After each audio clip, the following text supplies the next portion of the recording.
अऊज़ु बिल्लाहि मिनश शैतानिर रजीम बिस्मिल्लाहिर रहमानिर रहीम अस्सलामु अलैकुम वरहमतुल्लाह सूरत अल-अनआम आयत नंबर 65। قل هو القادر على أن يبعث عليكم عذابا من فوقكم أو من تحت أرجلكم أو يلبسكم شيعا ويذيق بعضكم بأس بعض انظر كيف نصرف الآيات لعلهم يفقهون۔ कह दीजिए कि वो कादिर है इस पर कि तुम पर भेज दे कोई अजाब तुम्हारे ऊपर से या तुम्हारे कदमों के नीचे से या तुम्हें ग्रोहों में तकसीम कर दे और एक की ताकत का मजा दूसरे को चखाए। देखो किस किस तरह हम अपनी आयत की तसरीफ करते हैं ताकि वो समझ जाएं।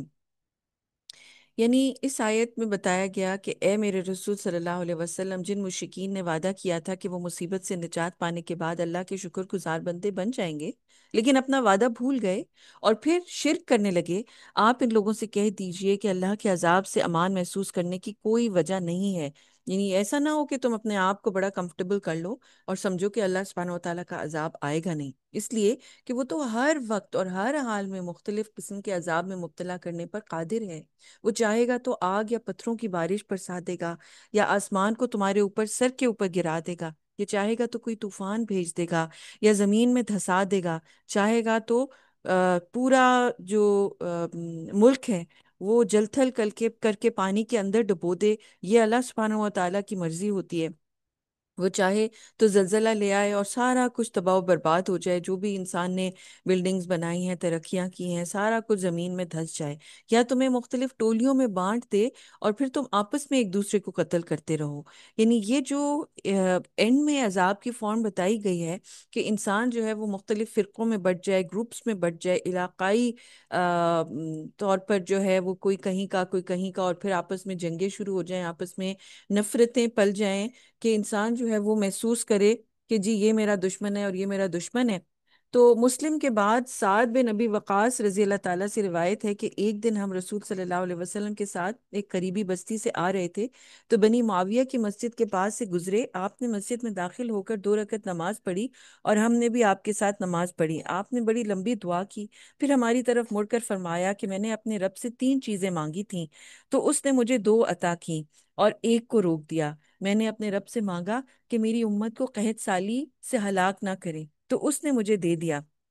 और मैंने अपने रब से सवाल किया कि मेरी उम्मत आपस में एक दूसरे के दर पे ना हो, तो इस दुआ को रोक दिया गया। यानी इसका क्या मतलब है कि अल्लाह सुब्हानहू व तआला ने आप सल्लल्लाहु अलैहि वसल्लम को ये दुआ तो कबूल कर ली कि कोई ऐसा ना हो कि पूरी की पूरी उम्मत जो है या पूरी मुस्लिम उम्मा वो कहत साली की वजह से खत्म हो जाए। ऐसा नहीं होगा। तो आप ये देखिए, कहत साली आती है लेकिन कोई चीज किसी इलाके के अंदर आती है, लेकिन ये वाली जो चीज है, ये जो एक अजाब है कि आपस में लोग फिरका वारियत की वजह से या इलाकाई बेसिस की वजह से आपस में लड़ने लगे, एक दूसरे को कत्ल करने लगे। तो ये वाली जो दुआ है नबी पाक सल्लल्लाहु अलैहि वसल्लम की, जिससे आप सल्लल्लाहु अलैहि वसल्लम ने बहुत चाहा कि ये चीज ना हो और हमारी उम्मत आपस में ना लड़े, ये दुआ अल्लाह ताला ने कबूल नहीं की। क्योंकि जब आपस में मुसलमान जो हैं उनके अमाल खराब हो जाते हैं और उन पर अल्लाह का अजाब आ रहा होता है, तो वर्स्ट काइंड ऑफ अजाब जिससे तबाही मचती है और पूरे के पूरे इलाके तबाह हो जाते हैं। एक सुकून से बस्ती जो है वो आबाद होती है और अचानक से आज आप ये देखिए कि सवात में और आगे जो हमारे कबायली इलाके हैं जहाँ पर इतना अमन एक ज़माने में होता था, वहाँ पर इस वक्त क्या है, वो इतने वेल टू डू लोग भी जो है आईडीपीज बन गए हैं, इंटरनली डिस्प्लेस लोग हैं, वो इधर से उधर खेमा बस्तियों के अंदर हैं, खाने की उनकी किल्लत है, कमी है, और आपस में लोग लड़े चले जा रहे हैं, मुसलमान मुसलमान को कत्ल किए चले जा रहे हैं, मुसलमान मुल्क आपस में लड़े चले जा रहे हैं। आप ये देखिए कि अगर आप अरब कंट्रीज में देखें, आप इस तरफ आ जाइए, हर जगह आपको नजर आएगा कि मुसलमान मुसलमान से झगड़ा है इलाकी बुनियाद पर। यानी आपस में एक यकजहती नजर नहीं आती है, इत्तेहाद नजर नहीं आता है। اور یہ نہیں مسلمان سوچ رہے کہ ہم مل کے ایک دوسرے کے ساتھ کام کریں تاکہ ہم دین کو ترقی دیں، ہم اپنے امت کو ترقی دیں، ہم کسی استطاعت سے کام کریں کہ مل کے جو ہے وہ ہمارے آ، انسانیت کا فائدہ ہو سکے، وہ چیز نہیں ہو رہی ہے۔ اور بس دوسرے کی جو ہے وہ جڑیں کاٹنے کے اندر کوشش ہو رہی ہے، دوسرے کے اوپر ظلم کیا جا رہا ہے، اس کے پورے خاندانوں کو تباہ کیا جا رہا ہے۔ اگر آپ غزہ کو دیکھیں کہ وہاں پر جس طرح سے باری کر کے نہتے مسلمانوں کو قتل کیا جا رہا ہے، کوئی ان کے لیے کھڑا نہیں ہو رہا۔